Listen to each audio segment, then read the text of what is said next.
दोस्तों आज हम बात करने वाले हैं स्टैंडर्ड ग्लास के आईपीओ के बारे में, जिसका ग्रे मार्केट प्राइस अभी के टाइम पर 97 रुपीज ऊपर चल रहा है।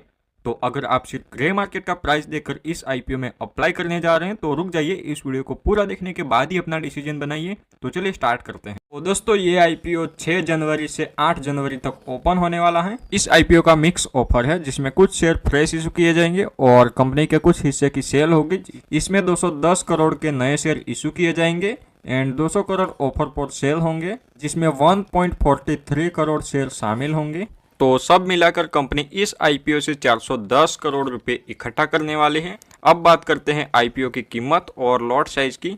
तो इस आईपीओ का प्राइस रेंज 133 रुपए से 140 रुपए के बीच रखा गया है और एक लॉट में 107 शेयर होंगे। मतलब आपको कम से कम एक लॉट में अप्लाई करने के लिए 14,980 रुपए की इन्वेस्टमेंट लगने वाली है। लेकिन अगर आप ज्यादा लॉट के लिए अप्लाई करने वाले हैं तो यहाँ पर आपकी इन्वेस्टमेंट हो जाएगी 1,94,000 की।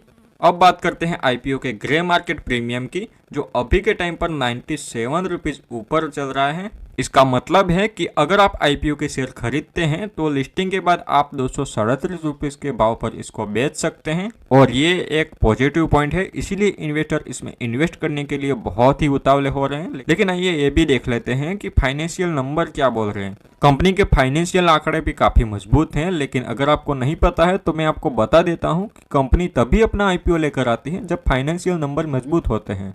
तो इसको देखना अभी जरूरी नहीं है, लेकिन ये देखना बहुत जरूरी है कि जो 410 करोड़ इकट्ठा करने वाले हैं वो यूज कहाँ किए जाएंगे। और दूसरा 210 करोड़ का जो फ्रेश इशू है, इस पैसे को कैसे यूज करेंगे sir?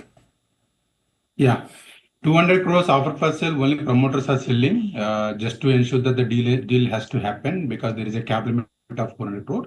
And out of the fresh issue of 200 crore, 210 crore, the company is going to use 130 crores towards the repayment of the loans and 40 crores towards the capital expenditure and 20 crores towards the unidentified acquisition and balance 20 crores is used towards the general corporate purpose.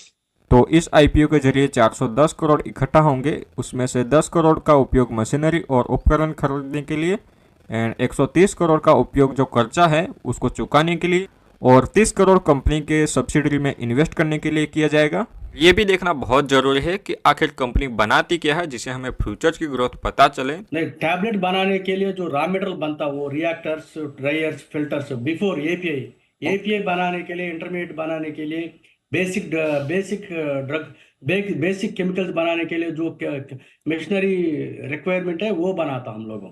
Okay, समझ गया sir. और वो आप pharma company और chemical company दोनों के लिए बनाते हैं, राइट सर? दोनों के लिए, फाइन केमिकल्स के लिए, सीडीएमए बिजनेस के लिए, सब के लिए बनाता हम लोगों। Top all pharma clients are our customers. Perfect. तो ये कंपनी इंजीनियरिंग इक्विपमेंट्स बनाती है, खासकर फार्मास्यूटिकल और केमिकल सेक्टर के लिए। कंपनी का जो पोर्टफोलियो है उसमें रिएक्शन सिस्टम और स्टोरेज भी शामिल है। अभी के टाइम पर जो इस कंपनी का ग्रे मार्केट जो प्रीमियम चल रहा है वो 97 रुपीज तो प्लस चल रहा है, लेकिन इसमें काफी फ्लक्चुएट होने वाली हैं। तो अगर आपको इसकी हर एक अपडेट चाहिए तो इस चैनल को सब्सक्राइब करके रख लेना, ताकि इसके ग्रे मार्केट प्रीमियम की हर टाइम में अपडेट आपको मिलती रहे। तो चलिए मिलते हैं नेक्स्ट वीडियो में।